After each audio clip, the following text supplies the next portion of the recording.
I really did not want to make this content, but since we did actually reach our goal, I did promise chat that we do something like this for YouTube.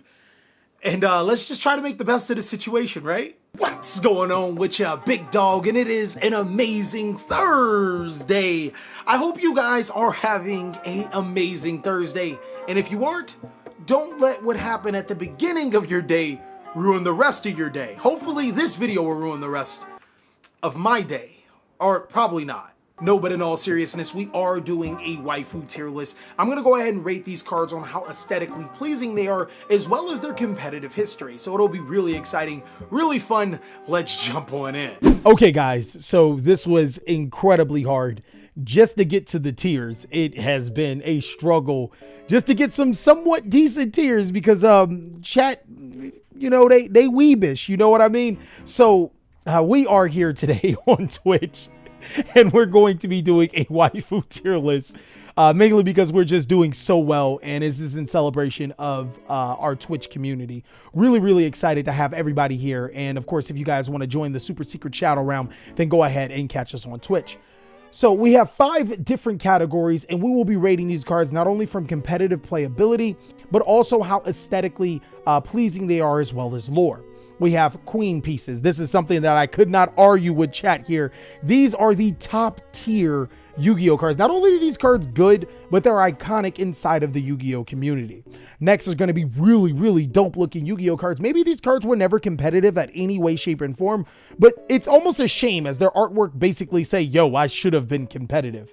Cool looking cards are cards that may have been competitive at one point in time, but have completely falling off, or maybe cards I don't find as aesthetically pleasing. Then you Simp and B is the cards that definitely everybody is on. You guys really need to hold up. Wait a minute. Let me put some pip in it. Like, why are you? I don't understand why people are into these cards competitively or aesthetically. And then last is, oh no, what are you doing, baby? Now, of course, oh no, what are you doing, baby? You already know can obviously mean a ton of things. Obviously, if you're playing these cards, you're obviously not going to lose, or maybe you are.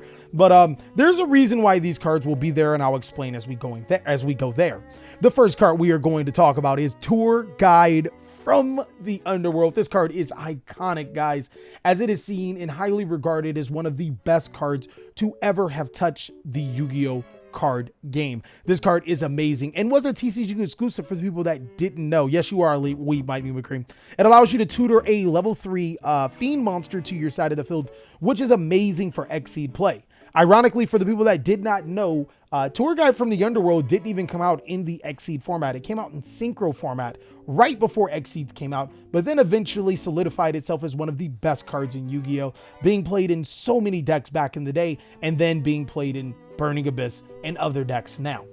El Shaddai Construct is also another queen piece Yu-Gi-Oh card. This card is, boy, I love El Shaddai Construct because it made Shaddai's one of the most feared decks in Yu-Gi-Oh, but it has never been really abused like other boss monsters have. There are quite a few boss monsters in Yu-Gi-Oh that are really tailored to an archetype, but get abused for other archetypes. Shaddai Construct kind of just works with Shaddai and not really much else. Like, you could splash a Shaddai engine to gain Shaddai Construct to your side of the field, but you're not gaining full advantage with this card. And that's one thing that I really do like about Shaddai and its card design. It's been 7 years and this card really hasn't been abused outside of anything, unless you have to like fully dedicate some type of Shaddais to it.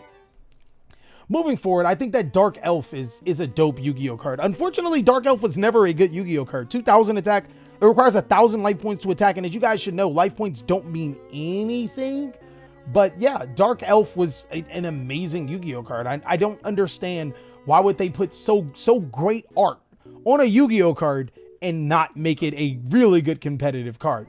Our first, oh no, what are you doing, baby, is Sky Striker Ace Ray, ladies and gentlemen. Look, I'm not saying that this card isn't competitively good. Sky Striker Ace Ray is a great Yu-Gi-Oh card. But if we're going to address the elephant in the room, Sky Striker Ace Ray does not fit the requirements to say aesthetically pleasing.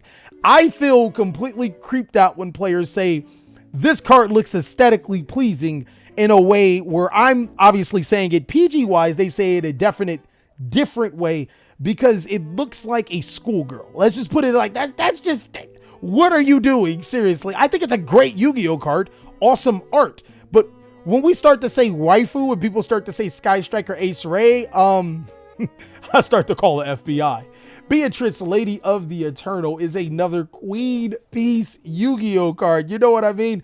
This was a card that actually is almost opposite of Shaddoll Construct. It wasn't, I feel that this card was banned or limited, not because of how powerful it was for Burning Abyss. Don't get me wrong. It did have a part. Burning Abyss was tearing the game up, but also because there are so many strategies that can just summon 2 level 6 monsters and abuse Beatrice. Around the time that this card got limited, if I remember correctly, Monarchs was one of the most popular decks, and it used Beatrice. There were some crazy loops going around with Beatrice, Lady of the Eternal. Unlike Shaddoll Construct, this card is fairly easy to summon without the use of Burning Abyss monsters. And ironically, Burning Abyss can't naturally make it. Like, they have to use Malakota and Virgil, or 2 Virgils, or 2 like, it's so awkward. It's so awkward for this strategy to make it. But regardless, Beatrice is a walking Foolish Burial that can replace itself. Not only is it an aesthetically pleasing Yu-Gi-Oh card, unfortunately, it only came into gold for like who knows how long. Fortunately, it also comes in Brothers of Legends Ultra now, so that's better, and has always been an amazing card. This is a card that I used to call Chamber Mommy.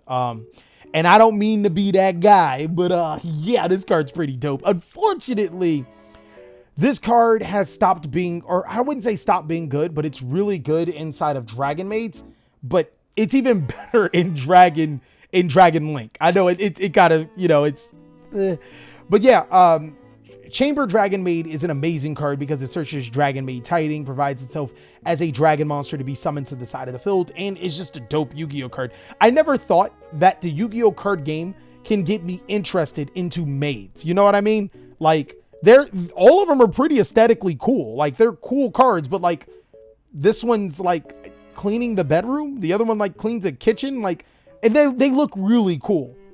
Madolche Queen Tiramisu is another, it's non-targeting removal is what makes this card amazing. Like, non-targeting removal is, and it's on resolve. Oh man. Madolche Queen Tiramisu will take the cake when it comes to competitive Yu-Gi-Oh cards. Unfortunately, Madolches have always had a spotlight where at the very best, they're a tier 2 type deck. So it's really weird for them. But ultimately, Madolche Queen Tiramisu is a dope Yu-Gi-Oh card. If you guys thought that Sky Striker Ace Ray was, oh no, what are you doing, baby? This is Sky Striker Ace Ray Part 2, guys. Again, another card that I feel really uncomfortable even rating, because yes, it is a fairly good Yu-Gi-Oh card. It's even more, it's a lot better now than ever before because of Vert Anaconda and being able to make DPE. But again, I don't see how, we can call this a waifu tier list and then say that these cards are waifus. I can say the FBI is definitely gonna be your waifu, and maybe your jailmate. But yeah, we're gonna put that right there. Another, you simping me. Dark Magician Girl has never been a good competitive Yu-Gi-Oh card. That's the first thing. The second thing is that Dark Magician Girl has some weird cult following, and a lot of people that follow Dark Magician Girl, they might also follow Sky. No, I'm just playing. But no, this is really one of those cards that I don't care how she's iconic. I don't know, Jesse. She's iconic. She is definitely y'all sipping, B. Y'all are 100% sipping. Y'all are 100% sipping. I think whoever says uses she's iconic as a reason for it to be so high up, you simping, B, because we know this card's not good in any way, shape, or form. It never was good. And Konami has repeatedly tried to make cards so you can play this card in your deck to justify you playing it, and it's still not good. You have cards that literally say destroy all cards on your opponent's side of the field, punch them in the face, and take their girlfriend. All you got to do is play Dark Magician Girl, and people still don't play Dark Magician Girl. Like, come on now, come on. Popular, yes, but in this tier list, you simping, B. Bow of the Goddess is a cool Yu-Gi-Oh card. So this card is amazingly competitive. It is one of the best cards. Actually, it's you simping, B, too, because this is one of the best cards in Yu-Gi-Oh when it comes to Link monsters, right? But, well, hold on. You guys got to let me finish. It's Apollosa Bow of the Goddess. We're talking about a bow here. We're not talking about the person in the background. We're not even talking about the bear. We're talking about the bow. And while granted, this bow could be more curvier than a lot of you guys' girlfriends. It's you definitely simping over the girl in the background. I mean, or the bow. I don't know, whatever you try to do here. But yeah, you got to put Appo there. Celine is a cool Yu-Gi-Oh card. I love the bow is hot. Oh my God. Oh my God. You guys, no, what are we doing here? No, the bow is not hot. No, oh my God. Oh no, go home. All of you guys, go home. Go home, dog. I'm gonna need you to go home. No. Celine, Master of Magicians, is a good Yu-Gi-Oh card. Unfortunately, it has never been able to break the competitive circuit in the way that players would want it to be. Let's take a look at Dual Overload. Dual Overload is literally one of the most busted sets in Yu-Gi-Oh! It gave us 4 bannable cards. 4 cards that literally can be banned. And Celine is on the cusp of being a card that should be banned and being a card that nobody even thinks about when it comes to Dual Overload. And that's where it's such an interesting spot. Really good art, and I love that it has spell counters on it. But unfortunately, it's in that cool category until it can find its way to make itself even better. Warrock Rento. This is definitely, you guys are simping B. You guys are 100% simping. Warrock Rento has no competitive, nothing to it. And Warrocks are probably the worst TCG exclusive we have ever had. Like, Warrock's rival Iron Chain, guys. Y'all simping if y'all think that this card's hot. Zodiac Trident, it's cool. The reason why I put it in the cool category is because, yes, it has an amazing effect, a game warping effect. But what's really weird is that a lot of people did not know that this card was a girl. Like, lots and lots of people. Lots of people do not know that Zodiac Trident's a girl. And I think that that's a shame that people didn't know that Trident is a very cool card. But I guess the background, maybe it's even her weapon, gets really, like, that's what really gets looked at and not her art. And that's why I think she's in the cool category. Dark Lord Itchel is another card that you guys just simp over. You guys can fight me over this one. Y'all just simp over this card. It was never a good Yu-Gi-Oh card. And on top of that, I mean, like, I feel that there are some people, when they made this card, they was like, yeah, we're just going to get your wallet. This is simping. Ecclesia is in the, I mean, look, guys, if y'all listen to R. Kelly, these 3 might be your cards, guys. That's all I can say. These 3 might be your cards, guys. See, even already in chat, low tier, like, yeah, I'm just saying, man. Elemental Hero Burstronix. If you guys have seen Yu-Gi-Oh! GX, that is when I started to realize that Elemental Hero Burstronix is a dope Yu-Gi-Oh! Card and probably should have gotten an effect. You know what I mean?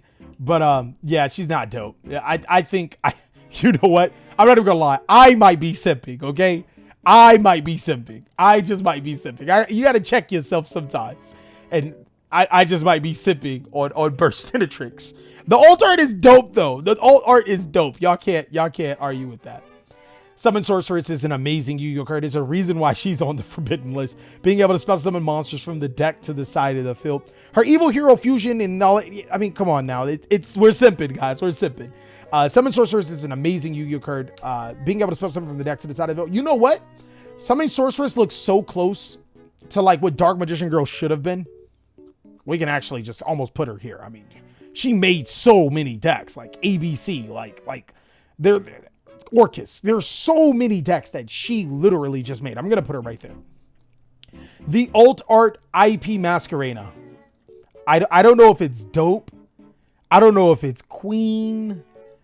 Oh man, I don't know where to, cause like IP Masquerena is like in that cusp between this is probably one of the best Yu-Gi-Oh cards ever printed to this card is literally the worst card to ever exist. Like Ash Blossom with 100% being, oh no, what are you doing, baby? Okay, she looks like she's 14.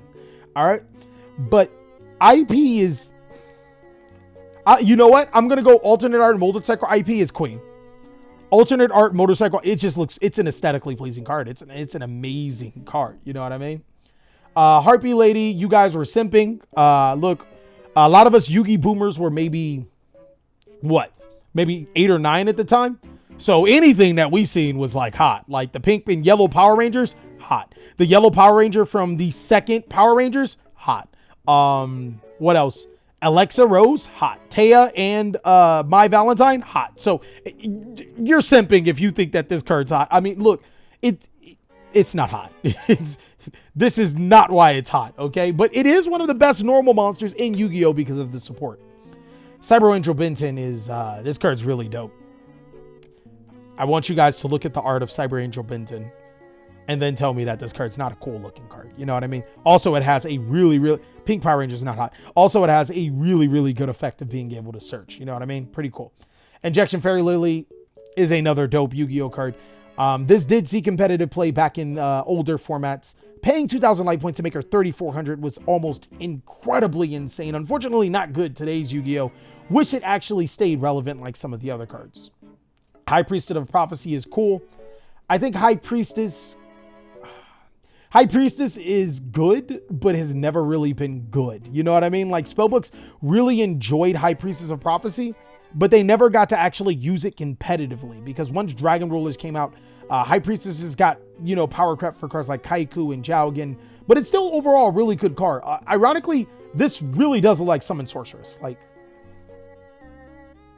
that's really close to Summon Sorceress. You know what I mean? Like that might be Summon Sorceress in disguise. Winda is still a competitive Yu-Gi-Oh card to this day. Like people, not too long ago, people were asking Winda to be banned. So that lets you know about Winda. Goth Mommy or Underworld Goddess is dope as hell. This card, I thought, this is actually the equivalent to Apollosa Bow of the Goddess, to Boral Sword Dragon, to Axis Code Talker that we've had from years before. Underworld Goddess fails when it comes to those cards. As you know, those cards are hugely, insanely powerful cards, where Underworld Goddess has not really gotten the recognition as the other cards. And I think it's for a good reason. She does require a lot of monsters, 3+ monsters to summon. And you can use one of your opponent's monsters, but you still got to provide a lot of monsters on your side of the field. I do think that she's a really cool card, but unfortunately not used currently in today's Yu-Gi-Oh, but could get better. Beat Cop from the Underworld is cool as hell. I really wish her effect was better. Beat Cop is an amazing Yu-Gi-Oh card.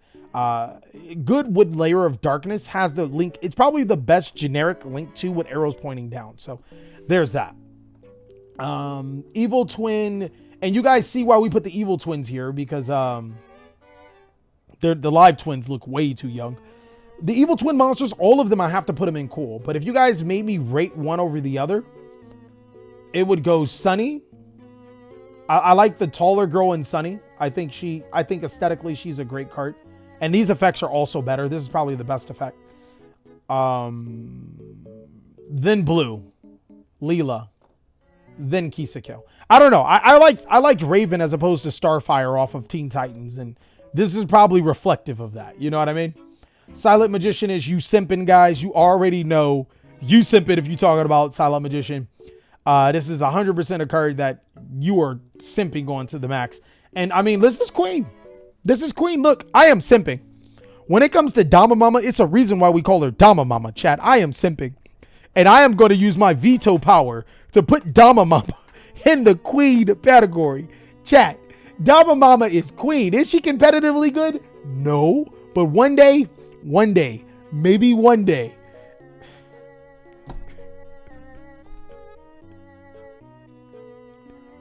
anybody that disagrees with her being Queen piece is banned, okay? Banned. But we got to put it where she deserves to be. I'm sorry. I'm so sorry, Dama Mama. And lastly, Galatea is going to go into Queen category. This is a, hold on. You know what? I don't feel comfortable. Like, it's a cool looking card, but it's also like a piano or something, right? Like, this card is literally like a piano. Like, it's a glass doll, and it just, you know, it doesn't feel right. It just doesn't feel like, you know, when you talk to a girl, and well, maybe you guys don't talk to girls. So like when you get older, or when you get the courage to actually talk to, no, I'm just playing with you guys. But like, you know, when you talk to a girl, right? and you're like, yo, you know, you're a cool person. And then you ask them you just got to ask them their age. You know what I mean? Like, I got to know your age. Like, before we even talk off rip, I got to know your age. Galatea feels like that card. So I'm going to put it in, oh no, what are you doing, baby? Because I like to avoid charges than to potentially gain them. So that's where we're going to be at. Did oh no just become Artelli? You know, low key, I mean, as you can see, oh no, like, would you guys want to catch a case? Like, it's like, you know, I stay away from cases, dog. Only case I want is a briefcase of money. You know what I mean? That's the only thing I want. I ain't trying to do nothing else. But thank you guys so much for watching. I really hope you guys enjoyed my very, very cringy waifu tier list. It has been fun. And Twitch forced me to do this, so here we are.